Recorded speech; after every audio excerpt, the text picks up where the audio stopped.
We choose to go to the moon. We choose to go to the moon in this decade and do the other things, not because they are easy, but because they are hard.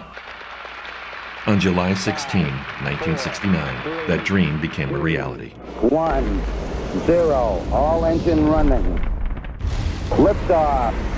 Liftoff on Apollo 11. Our assignment: honor this historic achievement. Our idea: return to the moon and bring the world with us. On July 16, 2009, exactly 40 years after Apollo 11, WeChooseTheMoon.org went live.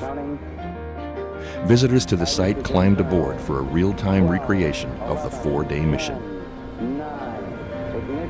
Then at precisely 9:32 a.m. on July 16th, Apollo 11 took off again. 0, all engine running. Liftoff. We have a liftoff. 32 minutes past the hour. Liftoff on Apollo 11. 11 of the most important stages were portrayed vividly, just as they happened in 1969. And more than 100 hours of audio transmissions between Houston and the astronauts were heard just as they were heard 40 years earlier. Houston, Apollo 11 and Saturn gave us a magnificent ride. Visitors could track their progress on a desktop mission tracker, and email updates alerted millions to key moments. Over 400 photos from the NASA archive and JFK library could be viewed throughout the trip. This is as good as another. That really is water, I'll tell you. And 650 of the most interesting audio transmissions were rebroadcast via Twitter exactly 40 years after they were said.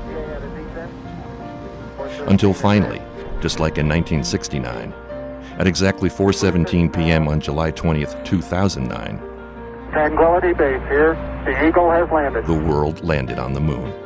During the 4 days, over 1.25 million unique visitors traveled to the moon. 30,000 followed on Twitter.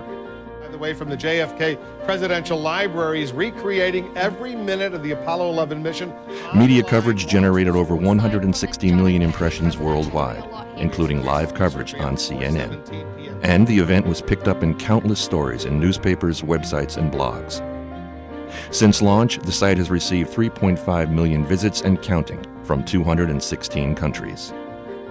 The site will soon be featured in the collection at the JFK Presidential Library and Museum. In 1969, 3 men went to the moon. That's one small step for man, one giant leap for mankind. 40 years later, millions followed in their footsteps.